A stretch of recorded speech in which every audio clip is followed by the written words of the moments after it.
Olá, meu amigo e minha amiga. Estamos de volta com o nosso Portal do José, neste final de sabadão, num dia em que coisas incríveis continuam a acontecer aqui no nosso país e que certamente provocarão muitos aprofundamentos de estudos, análises, investigações de historiadores, cientistas políticos, sociólogos, enfim, de pessoas que analisam os fenômenos do mundo político e social. Isso porque nós temos um caso único no Brasil em que um grupo de covardes, um covarde mor, ele consegue ainda ter um séquito de pessoas que o seguem. Isso é uma coisa impressionante.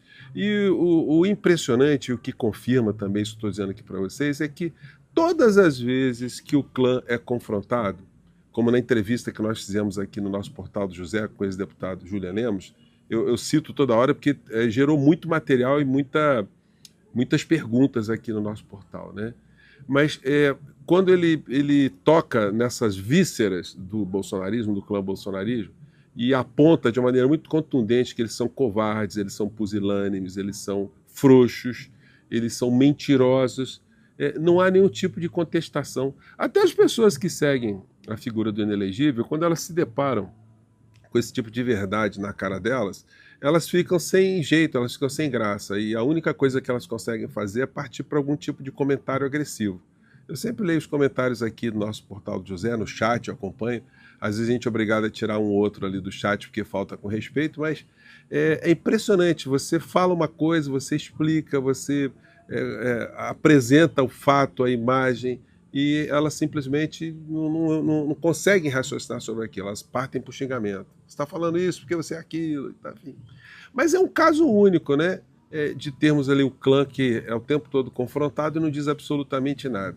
E agora, mais uma contradição que o próprio inelegível colocou nas suas redes sociais dele. Estranhamente, até o momento que eu estou conversando aqui com vocês, eu ainda não vi as cenas dele no hospital, né? Porque uma coisa que chocou até as pessoas mais duras, com mais fibra, foi o fato dele ter mostrado, colocado nas suas redes sociais, as vísceras dele, né? Quando ele fez cirurgia, o tórax foi aberto, o abdômen foi aberto ali, ele colocou isso, gente. É um negócio assim tão abjeto, tão inumano, que é, vai servir de exemplo, de objeto de estudo. O que leva alguém que faz isso ainda ter gente que o segue, né? Pois bem, é, a figura do inelegível, ele foi hospitalizado, mas antes ele participou de um evento. E nesse evento aí estava o indefectível Gustavo Gaia, que está profetizando, aliás, tudo que essa gente profetiza é impressionante. Acontece tudo ao contrário, né? O que pra gente é um bom farol, né? A profecia dele foi essa aqui, ó. Vou colocar aqui o som para vocês, vamos ver. Nada está perdido. Nós temos a Deixa eu dar para mais colocar o absoluta vídeo também. certeza de que até o final do ano que vem nós vamos resgatar o país de novo. Até o final do ano que vem nós vamos colocar a casa em ordem e o Bolsonaro vai voltar à presidência. Essa é uma missão da minha vida, da vida dos que estão agora aqui nessa mesa, do Wilder, do Fred, do Bom, Iveda, do Osés, então, do Jaime. vocês viram, a missão dele é garantir o Bolsonaro, fazer o Bolsonaro se eleger presidente em 2026, né? Mas para isso, senhor Gustavo Gaia, o senhor vai ter que orar muito por um meteoro, né? Cair aqui no Brasil e causar um desastre gigantesco. E as criaturas, elas continuam sempre engabelando as que estão ao seu redor com esse tipo de discurso. Ele vai voltar, ele vai voltar. A coisa é meio mística também, né? Ou com alguma conexão mística. Como o Criador vai aparecer aqui, Jesus vai voltar, Jesus, enfim, vai aparecer entre nós. Então é uma coisa assim que eles jogam também, porque isso mexe com o inconsciente de alguns grupos religiosos. Mas aí, falando em religião, o Bolsonaro publicou o seguinte: é um vídeo de, sei lá, deve ter 3 segundos, 5 segundos. 6 segundos. O Flávio Rachadinha lá no Vaticano, ali no gargarejo, ou no corredor, para dar um oi ali para o Papa. Evidentemente, o Papa nem sabe quem é a criatura. Porque se soubesse, de repente, uma questão até de manter ali a sua imunidade espiritual, né, a sua sanidade, a sua paz de espírito, ele talvez nem desse um oizinho, preferisse dar um oi para alguém. Mas aí ele publicou o seguinte, vou colocar aqui, acho que dá para vocês. Hoje está com muito reflexo aqui na imagem, né? Mas eu acho que vai dar, vamos ver, é rápido.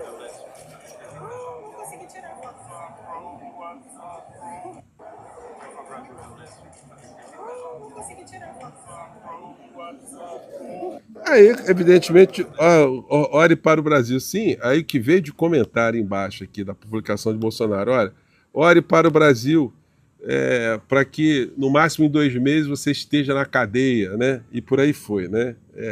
As galhofas uma atrás das outras. E aí é o seguinte, né? O Flávio Rachadinha, ele foi batizado, né, na igreja evangélica, né, um desses pastores aí que se conectam com alguém que prega a morte de pessoas, mas aí fez lá o batismo da criatura, né? Na água ali de uma piscina, enfim, algum troço desse. Mas qual é o propósito, gente? O propósito é sempre engabelar um segmento da sociedade. No fundo, no fundo, no fundo, eles partem da ideia que todo religioso é um idiota. Porque se o religioso que acreditou em Bolsonaro continua a acreditar em Bolsonaro, e eles sabem que Bolsonaro é um mentiroso, é um dissimulado, é um cínico, é uma pessoa que se contrapõe a todos os princípios religiosos, quando eles percebem que tem gente que acredita nisso, o que eles fazem? Eles pulam no barquinho também. Olha, se o inelegível mor, né, o mentiroso mor, ele consegue engabelar pessoas, então o negócio é o seguinte, vamos colar nele para continuar engabelando essas pessoas, que na hora de votar, essas pessoas votam na gente. Então, é a única coisa que explica esse tipo de comportamento. Bom, mas ainda bem que nós temos esse nosso espaço aqui que a gente vai desmistificando essas criaturas todas, né? Bom, como eu disse para vocês, está repercutindo a matéria que eu comentei aqui com vocês e que muita gente já está indo na mesma direção também, de que essas internações de Bolsonaro, as cenas que ele mostra, é apenas das suas enfermidades, ou pseudos, ou supostas enfermidades, são estruturas que ele está montando ali para tentar, mais na frente, uma prisão domiciliar. Mas não vai dar, não, né? Engabela os seus seguidores, mas não vai engabelar a justiça aqui, sobretudo o Supremo Tribunal Federal. A questão do Collor, que muita gente pergunta, é que é o seguinte, ele está com mal de Parkinson. Isso foi identificado, foi comprovado. Então, nesse caso aí, a pessoa que está nessa condição se entendeu que ele poderia ficar numa prisão domiciliar. Mas a figura do inelegível vai ter que arrumar uma enfermidade muito maior do que esses enjoos aí que ele está apresentando. E no mundo concreto, a gente vai começar a discutir coisas muito sérias aí, porque o governo Lula está sofrendo agora um ataque, uma corrosão muito grande. Por uma lógica de mercado que teve uma interrupção, uma série de pautas, de propósitos que eles estavam mantendo com a figura de Bolsonaro, Temer no poder, como, por exemplo, congelamento do salário mínimo, congelamento de aposentadoria, diminuição de direitos sociais, enfim, isso tudo favorece o mercado, ou favorece o bolso de pessoas do mercado. E o governo Lula, quando chega, faz uma mudança, ainda que tópica, nesses pilares, mas isso só já é o suficiente para essa gente ficar absolutamente ensandecida e querer que haja uma extirpação, que Lula saia para entrar uma outra pessoa que continue a fazer aquilo que Bolsonaro e Temer estavam fazendo antes de Lula chegar, ou seja, uma destruição de direitos sociais e a destruição de um projeto de nação. Porque quando eles transformam o Brasil numa colônia, é a destruição de um projeto de nação. É a construção apenas ou a manutenção do nosso país como um grande torrão de terra para servir aos interesses de exploração das nações que se desenvolveram, que estão lá na frente. Gleisi critica a alta de juros do Banco Central, mas Lula ainda silencia. Matéria aqui da Folha de São Paulo. E aí é o seguinte, o Lula deu uma entrevista para o podcast do Mano Brown, e aí eu quero reproduzir para vocês aqui um pequeno trecho aqui dele falando sobre pontos da economia, que se fossem abordados há muito tempo antes, olha, nós teríamos uma parcela da sociedade agora muito mais esclarecida. Mas vamos ver o que foi falado aqui. O IOF do Haddad não tem nada demais. O Haddad quer que as BETs paguem imposto de renda, que as FATECs paguem imposto de renda, que os bancos paguem imposto. Tá?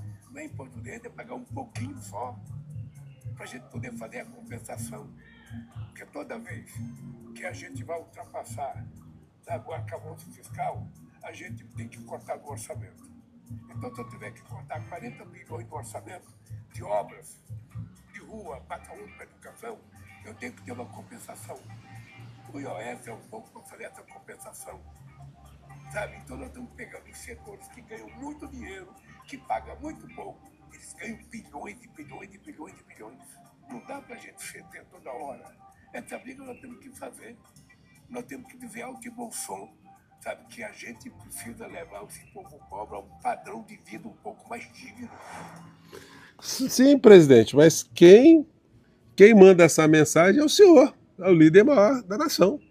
Não é? E aí, uma questão que é muito contraditória é o fato de a gente ter a política de juros do Banco Central, que cada ponto percentual representa um gasto maior do governo de 70 bilhões de reais por ano.